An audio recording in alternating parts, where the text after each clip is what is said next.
Hi lovelies! Happy holidays! We are finally in the third stages of my black character design series.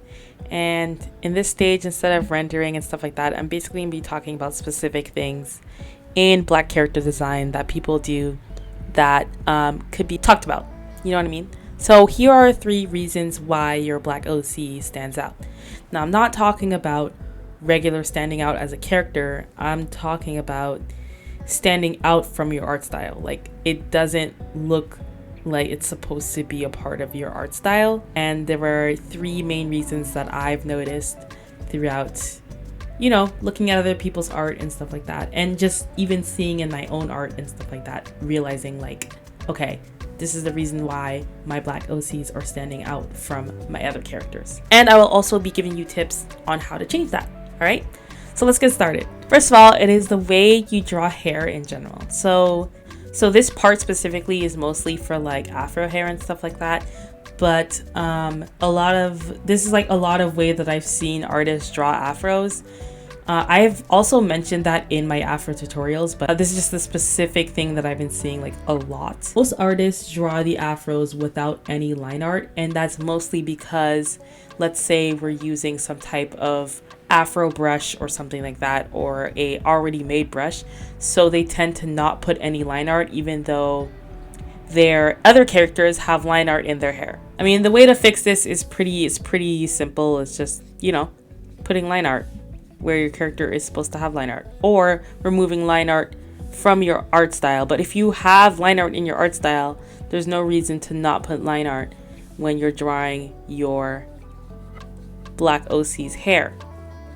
And then automatically this helps out with matching the art style that you have. So they basically will look out of place if they're missing a certain point of your art style. So if you have line art entirely in your art style, why would you not put it a part of the afro or the hairstyle that you're putting? You know what I mean? Another thing is really just the shading of the hair in general.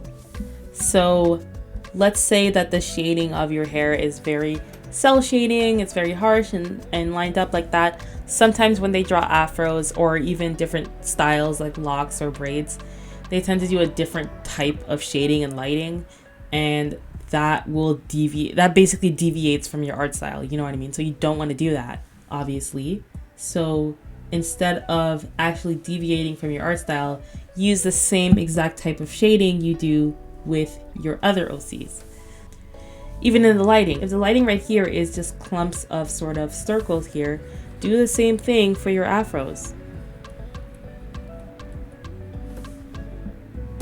You know what I mean? So they can actually match your art style. You want your characters to fully match your art style so that they don't look too different or stand out, like I said, from your other characters. Number 2 is that you're adding too many unnecessary details, especially if you're a anime artist or a chibi artist or different things like that. If your art style is like a cutesy chibi whatever art style like this, and it does not call for having a nose in it, why in the world would you put a nose specifically for a black character?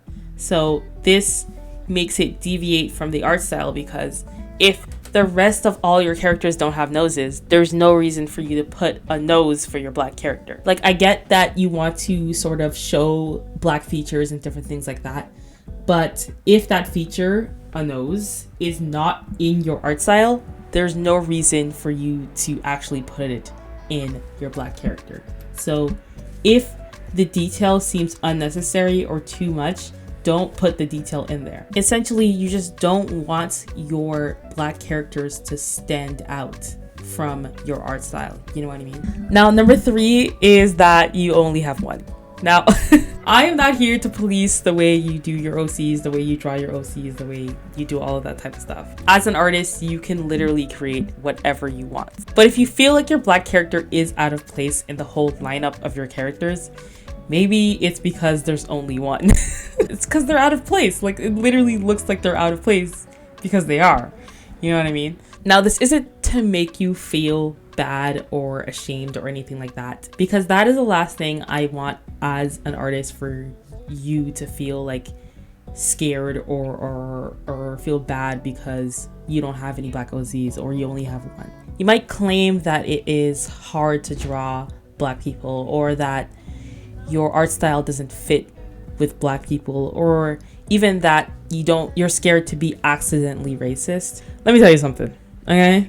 Literally no on all of these. No matter what style that you have, no matter what art style that you have, there is a way to integrate other types of people into your art style. You know what I mean? And let's face it, as we learn more and more, things are fairly simple. It's really not too complicated to draw a Black person, especially if you have references. They exist all over the place. Literally, you could just search up Black person and you'll see so many references of Black people.